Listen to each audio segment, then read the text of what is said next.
And I told them, I'll come campaign for him or against him, whichever will help the most. Folks, look, both Ben as well, they're strong and they're principled, they're effective. Keep them. You need them. Hell, I need them. You've got a great congressional delegation, including Steny Hoyer, who's been a friend for a long time. Up to $500 in tax rebates this year.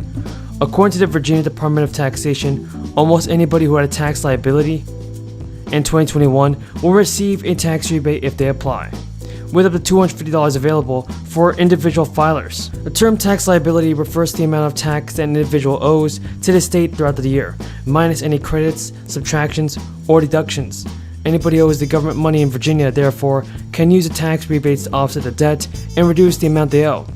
According to the Virginia Department of Taxation website, rebates will begin to be issued by the fall of this year. The state website described how anybody eligible for the rebates should file their taxes by July 1st. To receive the rebate in October, the rebates will be issued on October 16th and received by eligible recipients on October 31st. Anybody who filed a tax return should expect to receive the rebate without applying, and individuals who receive refunds by direct deposit will receive direct deposits in their bank accounts. So if you're among those who receive checks by mail, be sure that your mailing address is up to date so there are no delays in your payments. Direct relief for everybody is finally beginning for everybody that is eligible. Checks worth up to $800 have been approved by lawmakers and will be automatically deposited for many low-income households.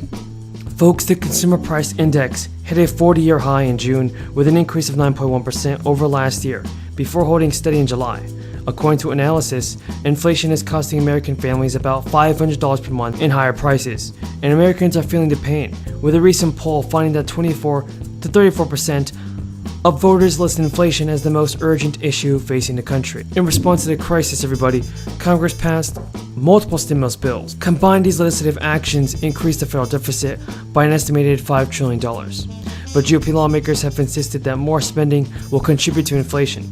Nearly 2 years of rising inflation and declining real wages, combined with a looming recession, have caused Democratic Party approval ratings to plummet, and politicians are worried. Oregon lawmakers recently approved a $600 one-time stimulus check to low-income workers who were on the job in the early days of the crisis. The payments will go to people in Oregon who claimed earned income tax credit in 2020, a tax break for low-income working households. The Oregon Department of Revenue said about 245,000 people in Oregon will be eligible, and with payments limited to one per household.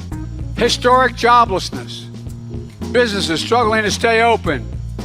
So much lost learning for our kids in school, but we've come a long way.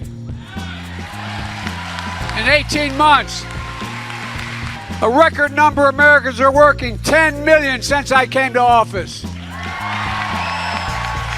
Businesses are growing, our schools are open, and folks, it just didn't happen. It took a lot of hard work. It took a plan that we stuck to, even in the face of unrelenting attacks from the most powerful special interests in the country. Good morning, everyone. Esther, thank you very much for the opportunity to speak here today. At past Jackson Hole conferences, I have discussed broad topics, such as the ever-changing structure of the economy and the challenges of conducting monetary policy under high uncertainty. Today, my remarks will be shorter, my focus narrower, and my message more direct. The Federal Open Market Committee's overarching focus right now is to bring inflation back down to our 2% goal. Price stability is the responsibility of the Federal Reserve and serves as the bedrock of our economy.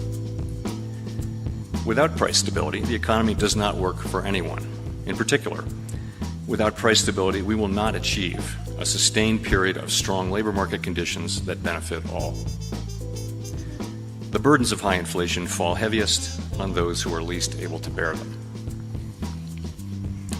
Restoring price stability will take some time and requires using our tools forcefully to bring demand and supply into better balance.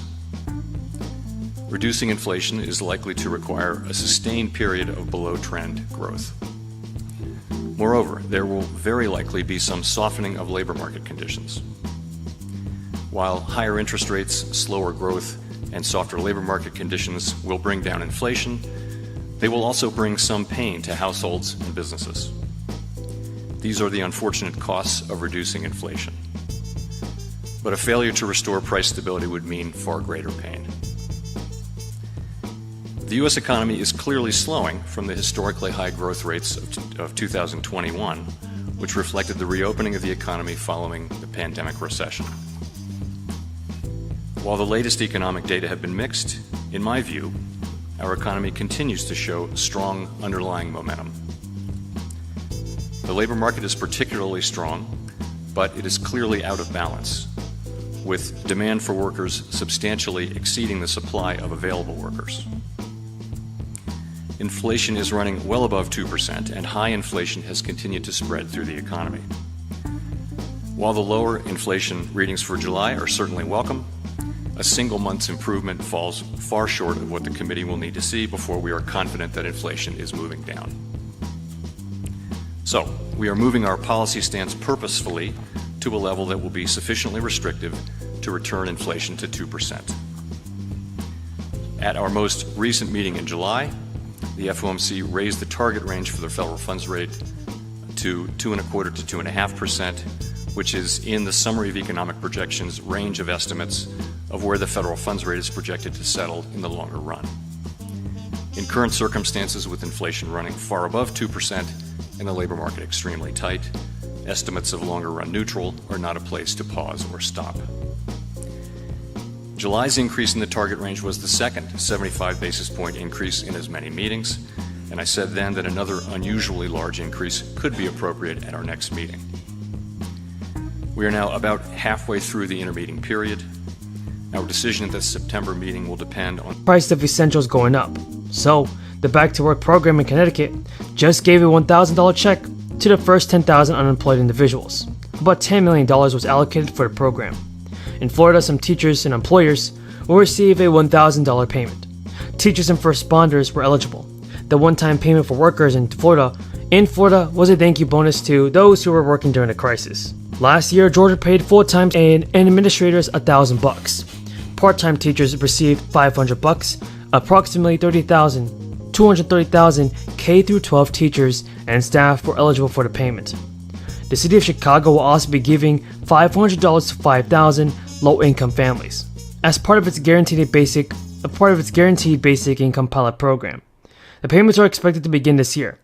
Maryland also gave eligible residents payments for $500. According to the Comptroller's Office, a total of 422,000 Maryland residents were eligible to receive these payments.